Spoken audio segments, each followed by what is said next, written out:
let's suppose somebody's watching this and say, I want to be like Mr. Dangote, I want to be a successful businessman in Africa.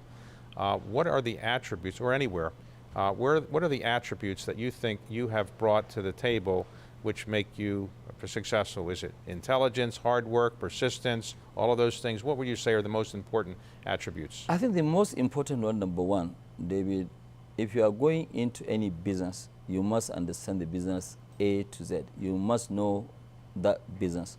You shouldn't just go and invest because somebody now will say, okay, hey, you know, there's good money in cement, then you go and jump into cement. You have to understand the business in and out, and that's the difference with me. I know my business in and out. You can wake me up any time and ask me about fertilizer, ask me about anything that we are doing.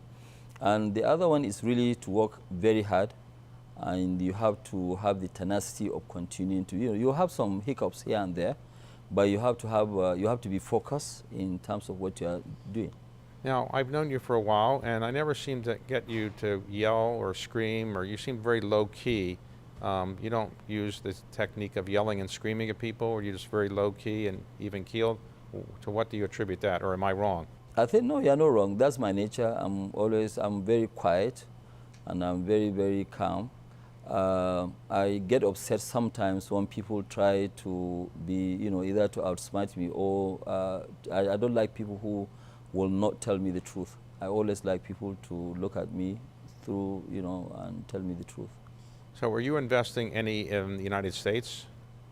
We are going to start investing, in the United States just after this project. We want to open a family office, both in New York and in London. We already have an office in London which has been operating for the last 30 years. So we want to turn part of that, as a family office, so that we can diversify the wealth. As you know, I've discussed this with you before, where, sometimes in Africa you have issues of devaluation, so we want to really preserve some of the family's wealth. Right. Now, sometimes wealthy people, they collect art, they collect cars, they collect other things, or some of your wealth that you're not using for philanthropy, what do you do with it? Are you a collector of things, or? I'm not really a collector of arts. Anytime when I have excess money, I like to put more in terms of charity. I don't really have very expensive lifestyle. And the great pleasure of your life is just building your company and then giving away extra money? That's my greatest pleasure in life.